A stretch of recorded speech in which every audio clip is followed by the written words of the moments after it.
Hello, Virgo, and welcome to Indigo Rising Tarot. Thank you so much for joining me today, and I hope you're having a great day. This will be a weekly reading for the week of August 20th through the 24th through the 30th. I was like, that's not right. And during that time, we will have a waxing crescent moon. And a waxing crescent is a really good time of heightened senses, a time to really just buckle down and get to the work on the things that we've just started during the new moon. It's just a good time to have some focus and get some things accomplished. So please keep the moon energy in mind as we move through the week. This will be an intuitive general reading for energies that you may or may not encounter, Virgo. So, of course, please take what resonates, leave what doesn't on the table for someone else. And your overall message for this reading: conclusions are within reach. All right, let's see what the Virgo Collective has going on for this week. As I'm shuffling, I would like to say that my weekly reminder this week is that you learn something new. And what I mean by that is, a lot of times as adults, especially once we're out of school, we forget to just really deep dive on something. I mean, I feel like I'm learning something new every day, but to really deep dive and buckle down on something and just give myself a couple of hours, I don't do it that often. And so if I don't, that probably means you don't either. So just my reminder to think of something that you've had some interest in lately and give yourself a couple of hours this week to just, maybe read a book on it, watch a lecture, listen to a podcast, but just really take a couple of hours to do a deep dive, maybe take notes and just really absorb the thing that you're studying. So that is my fun weekly reminder for you, Virgo. All right, without further ado, let's get into this reading. August 24th through the 30th, conclusions are within reach. All right, your overall present energy is the Emperor. So looks like whatever is going on with you, you are definitely taking charge. Taking charge. The Emperor is our big leader of the deck. Very solid, stable. It's card 4. And like the number 4 reminds me of, you have, instead of having a 3-legged table, you'd have a 4-legged table, which is way more solid and sturdy, right? It's just the Emperor is just knows how to get things done, and that's the energy with which you are taking on this week. Not unlike a Virgo, I might add. Okay, what's your current situation?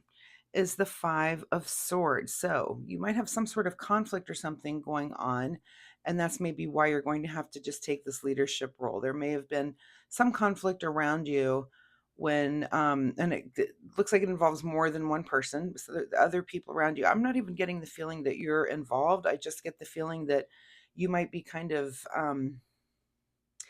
third party involved, like people are coming to you for advice or coming to you to ask your opinion. All I'll say about that is just make sure you have all of the information before you chime in on anything. Make sure that if one person comes to you, and I almost feel like, when you have kids and you have one that comes to you, Mom, so and so did so and so and blah blah blah, and you can't really take that into account until you get the other kid's story also. So if there's a few people involved, just make sure you're getting all of the stories before you come to a conclusion. I don't think that's going to be something you'll have a problem with. Again, Virgos have awesome leadership skills anyway. What is at the root of the situation is the 4 of Swords. So interesting that we're seeing, now we've got 2 4s on the table. 4 is one of my awesome numbers that I see everywhere. But 44, you might want to look it up as an angel number. But at the root of your, I feel like, you're just trying to get through the week and rest and meditate. And this kind of comes up and interrupts your week and an otherwise calm and fine week.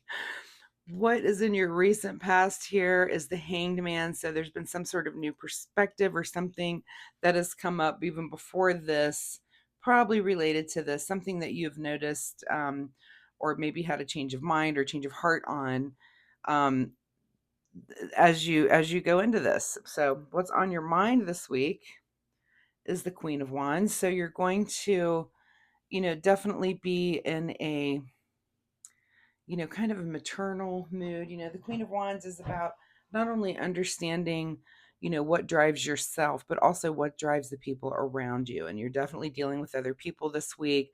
And, and I'll go back to the mother example of, one kid said this and one kid, you understand the motivations of all your kids. You know why this one is doing that thing and that's how they operate. And you know that this one uses this other thing and that's how they operate. When you're able to oversee that. And if I'm not saying this involves your kids, I'm saying that's the example. This could be people you're dealing with at work, but because you're kind of in that leadership role, or you have this Queen of Wands sensibility about you, which is that maternal ability to look around the room and say, oh, well, this person is motivated by this thing and this person by that thing, and this is just coming to head with a conflict. So once again, gather all the information first. What is just ahead of you this week is the Page of Swords. So lots of swords appearing here in this part of this reading, and this is maybe just a new way for you, a new path forward to communicate. And it may be that you sort this out. Again, you listen to everybody's, and it could just be a miscommunication, and you lay that law down and you say, look, this is miscommunication, this is how it happened. So now in the future, we will do things this way, and if it's, say it's something at work, and it could be that, before these things get set into motion, maybe everybody has to sign off on a particular email. All the names need to be present before you move forward, and that's just a way to stop, some sort of miscommunication, something like that. But it's the way to solve this for you, and the conclusions that are obviously within reach have to do with communication and how to not have those miscommunications moving forward.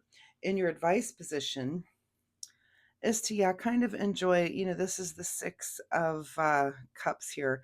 This can be a card of reminiscing about your past a little bit. And in this situation, I would say that the, I just get like that if this is work related, you just want to say, now you of course would never say this, but you want to say, oh my God, with these people, would you please just grow up? Like, these are the types of situations that you should have learned how to manage in grade school, right? And I just kind of get that feeling that that's kind of the feeling you have. Of course, again, you would never say that, you would never verbalize that to these people, but you're definitely thinking it, and you're thinking, I can't believe I'm dealing with this. Like, this is so childish, and you're a bunch of adults.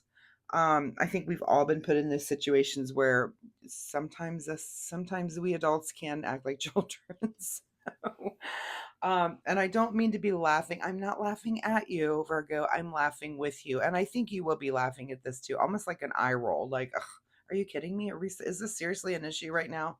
With these.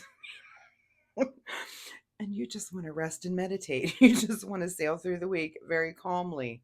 I understand. All right, what's beyond your control this week? Oh, look, more swords. Shocker. So, someone is going to say something and leave something. The Seven of Swords here is usually about cunning, craftiness. This could be about theft, hidden agenda. Someone in this situation may have a hidden agenda. All of them may have a hidden agenda. It's just beyond your control. Again, this even more tells me all the words that are about to be exchanged and the people, just different people involved. So, and you just want to calmly have a week and get through your week nice and calm. Just find the new way again to communicate. Find the conclusion that involves how to communicate clearly so that it doesn't happen again. That's really all you can do. What is your secret desire? What you're trying to avoid? Of course. And again, I'm not laughing at you, I'm laughing with you. And I get the feeling like if this is a job thing, that I just imagine you sitting at your desk having a fantasy about, oh, where else can I go work? I'm not doing this anymore. With the Eight of Cups here, because this is about kind of moving on, right? This is seeking out what's in the future. So, and you may honestly have those thoughts, this is in your secret desire or trying to avoid. And I'm laughing because I do feel like you are trying to avoid this. I think, of course you might have these little fantasies where you think that, but I do get the feeling you're kind of plugged into where you are. You really don't want to leave, but you're kind of thinking, oh, if the grass were greener, I would in a heartbeat. But I'm here to assure you that that's never the case, right? Um, these same issues exist wherever you go. So just keep that in mind. What is in your outcome position here is the Justice card here. So, Of course, are you going to be judge, jury, and executioner here with this justice card? Could be, because you just want the truth to come out. You want to find exactly what the truth is, find the new way to communicate it. Of course, maybe have those. This is funny because I feel like this is looking towards the future, but this one's looking towards the past, and you're just once again, you just want to have a nice calm week, and it's like, can't these people settle down around me? So that's so funny, and it's not funny, but it is. I feel like that whatever it is so minor that again I'm laughing with you, not at you. So let's see. Let's get a final word here from the Soul Oracle deck and see how we can wrap this reading up and see what these cards have to say for you. Live life to the fullest. Yeah, well, you were trying to. You're at least trying to get through your week in a calm manner. But these other folks aren't really allowing it. Let's see what you need to do in the way of self care, Virgo. Self care for Virgo, August 24th through the 30th, as they deal with these other folks. Okay, this card that comes up, we are going to take this. Breathe. Just breathe. How funny is that? Especially next to this card, I do feel like that's what you're just trying to do this week. The calmer you are, the more time slows down and the easier it is to get everything done. So just remain calm. Try to get in your nice Zen place as you're dealing with people that are just doing silly things around you. I just feel like it is a miscommunication, probably some argument, but you're going to use those leadership skills, Virgo, get through it, get to the truth in the end. Everybody will be happy. We'll probably get up and do it again next week. So, Virgo, thank you so much for being here with me. I do hope there was something you can take away and use in this reading. If you're comfortable sharing, of course, drop me a comment down below and, let me know, did you have something like this come up for you this week? What was it about? Even just want to throw one word in there, just let me know what it might be about. So I do post readings every week. So come back next week and we'll see if this energy continues or if there's something completely new here for you. I feel like this does wrap up. So next week should be something completely new. Also, if you like my reading style, of course, please hit the like and subscribe button. It really helps my channel and pushes me out in the algorithm, which is awesome for a new YouTuber. But more importantly, it'll help you find me next week. So thanks so much, Virgo, and we'll see you next time. Bye bye.